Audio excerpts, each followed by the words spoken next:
बिस्मिल्लाहिर्रहमानिर्रहीम। आज हम डिस्कस करेंगे आर्डर 7 रूल 11 है सीपीसी का, रिजेक्शन ऑफ प्लेंट।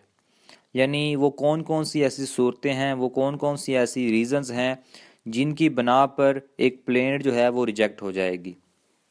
नंबर 1 है where it does not disclose a cause of action. अगर प्लेंट में काज ऑफ एक्शन को डिस्क्लोज नहीं किया गया तो इस सूरत में भी प्लेंट जो है वो रिजेक्ट हो जाएगी।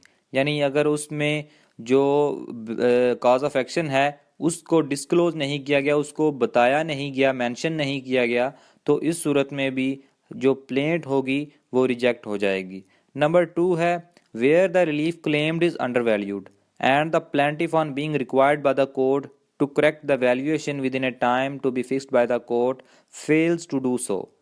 यानी जब जो रिलीफ क्लेम किया गया है प्लेंट में, अगर वो अंडर वैल्यू हो और कोर्ट ने जो है वो प्लेंटिफ को जो है वो प्रॉपर टाइम भी दिया हो कि वो उस अंडर वैल्यू को करेक्ट कर सके, और इस टाइम प्रोवाइड करने के बावजूद पार्टी जो है वो इसकी करेक्शन ना कर सके, तो इस सूरत में भी प्लेंट जो है वो रिजेक्ट हो जाएगी।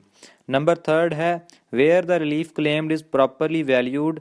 यहाँ पे क्लेम जो है वो तो प्रॉपरली, रिलीफ जो है वो तो प्रॉपरली वैल्यूड है, but the plaint is written upon paper insufficiently stamped. लेकिन जिस पेपर पे प्लेंट लिखी गई है वो प्रॉपरली स्टम्प्ड नहीं है।